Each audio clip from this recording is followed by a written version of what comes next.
हमारे बालू पे हमारा अधिकार नहीं, हमारे जमीन पर अधिकार नहीं, हमारे कोयले पे हमारा अधिकार नहीं, तो कहीं ना कहीं ये सरकार के दलाल हमारे बीच में है। वो कमीशन खा रहे हैं, वो वोट भी मांगते हैं। अब जब सवाल पूछते हैं कि पैसा कानून को क्यों लागू नहीं करा रहे, तो बोलते हमसे सवाल मत करो।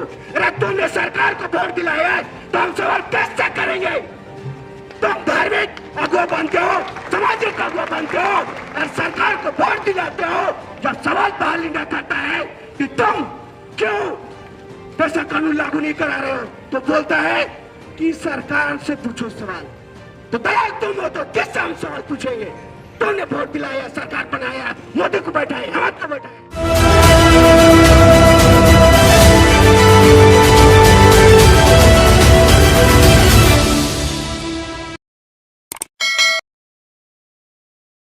सबको झारखंडी जोहार, जय धर्म, जय चाला। तो जिस प्रकार यहाँ पर अभी कहा गया कि ये 5 करोड़ का तो बिल्डिंग नहीं लगता है, लेकिन आने वाला दिन यदि पैसा कानून लागू हो जाता और ग्राम सभा में सारा फंड आ जाता, किसी एक व्यक्ति के पास नहीं जाता, तो यदि आप नहीं जागेंगे तो इसी प्रकार से मिली बांट के सरकार के हाथ में फंड रहेगा और एक दलाल यहाँ पर बैठा देगा और बिल्डिंग बनाएगा, अखड़ा बनाएगा और जो भी नाली गली बनाएगा वही काम होते रहेगा। क्योंकि सिस्टम हमारे पास नहीं है। आना था 10 बजे, आना है 2 बजे, बैठना है आगे में तो बैठना है छिप के, क्योंकि सिस्टम नहीं है हमारे पास। तो ये आज 5 करोड़ की बात है। आज पूरे झारखंड में जब पैसा कानून लागू हो जाएगा, हर ग्राम सभा में आएगा, तो आपका योजना आपका गांव से पास होएगा। वहां पर सुप्रीम कोर्ट और आपका एक एक कोर्ट को और पुलिस प्रशासन को मानना होगा। ये रोड क्या, ये धार्मिक स्थल क्या?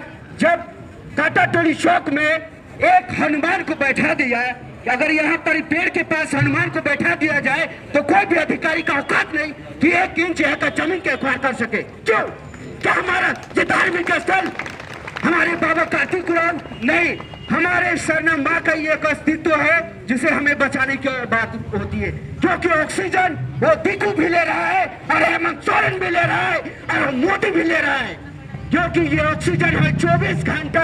हमारे पूर्वजों ने ये बता के गया, भले उनके जो सीएम और ये मोदी के उधर पढ़ा लिखे और जो एक्वायर किए हैं उन अधिकारियों के बराबर पढ़े लिखे नहीं थे हमारे अगुआ, लेकिन 24 घंटे ये ऑक्सीजन देती है, उनको पता था। तो पढ़ा लिखा कौन है? जो दीकू को, जो हिंदू मुस्लिम को ऑक्सीजन दिला रहे हो, या ये एक्वायर करने वाले हेमंत और मोदी इतने पढ़े लिखे या इंजीनियर यहाँ के जो एक्वायर किए हैं? तो आज जब मस्जिद और आप मंदिर को तोड़ नहीं सकते तो क्या सरना स्थल को क्यों तोड़ा जा रहा है? ये सब हमारे बीच के दलाल सरकार से मिलकर बैठे हैं और कहीं ना कहीं हमें भंजाने का काम किया जा रहा है। और अब पैसा कानून 24 साल 18 साल से लागू नहीं हो रहा है। हमारे बालू पे हमारा अधिकार नहीं, हमारे जमीन पर अधिकार नहीं, हमारे कोयले पे हमारा अधिकार नहीं, तो कहीं ना कहीं ये सरकार के दलाल हमारे बीच में है।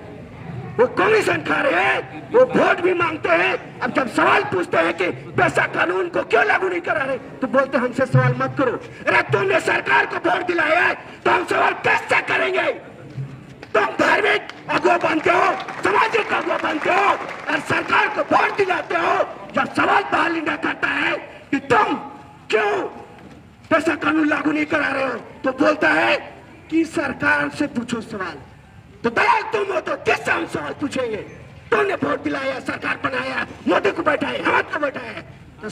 तो यही मैं कहना चाहूंगा कि पूरे झारखंड में जो भी पैसा कानून और हमारा ये ग्राम सभा और जो धार्मिक स्थल के ऊपर बेच रहा है, दलाली कर रहा है, उसको चुन चुन के आपको चिन्हित करना होगा।